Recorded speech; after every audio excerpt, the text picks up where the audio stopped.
All right, thank you for coming back for my blog. I'm sitting here with Casey Thuitt, who's going to talk about his recent trip to Australia. So Casey, would you like to give me a little overview about your trip? Yeah, so over spring break last year I went to Australia. I have a friend that lives out there, so it was kind of like, come see me before I graduate. And she's graduating this year, so I made a trip out. Nice. Where'd you go? Melbourne.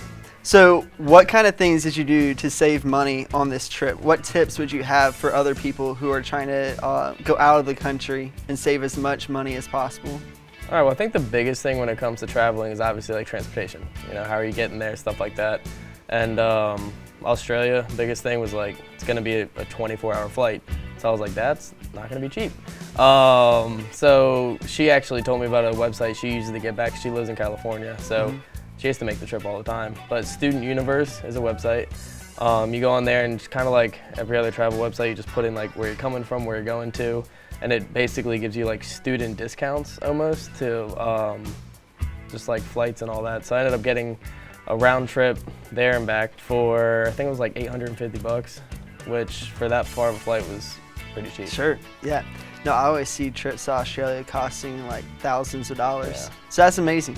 So what did you do once you got to Australia? What kind of things did you do to save money?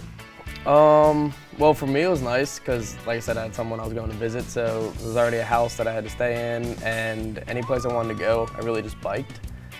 She had bikes, so that made it easy on me, and we drove like very little. We went on like a road trip for the last couple of days, the only time we really drove, because at least Melbourne, it's pretty centralized, so once you're in the city, you can walk or bike anywhere you want. So I think if you're gonna go somewhere on a budget and you're looking to save a lot of money, make sure you go somewhere that's like compact, so you don't have to worry about like renting a car. And then other expenses, I kind of gave myself a budget that I was only gonna spend, I think it was $400, like on food, gifts, fun stuff I found. So, and it's big, like make that budget and stick to that budget, I think is a big thing. It's very easy just to like blow money away when you're on vacation, so. Sure.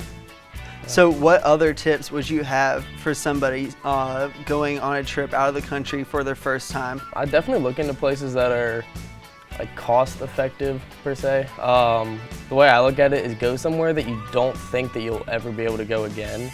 It's scary almost going, you know, out of the country if you're going by yourself, especially because I went by myself. But if with a group of friends, even you know, like 1 or 2 people, really relieves a lot of that stress because like you're in that situation, but you also know 2 other people that are in that situation, so you're kind of like a stress relief there. So do you have any last minute tips before we sign off?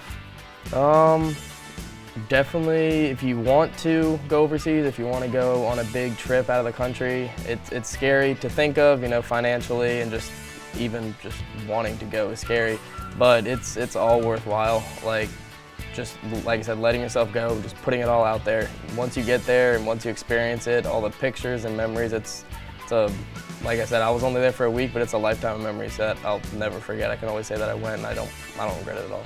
Awesome. All right. Well, thank you so much, Casey Thuitt. You're welcome. Thank you for tuning into my blog once again, and don't forget to come back next week.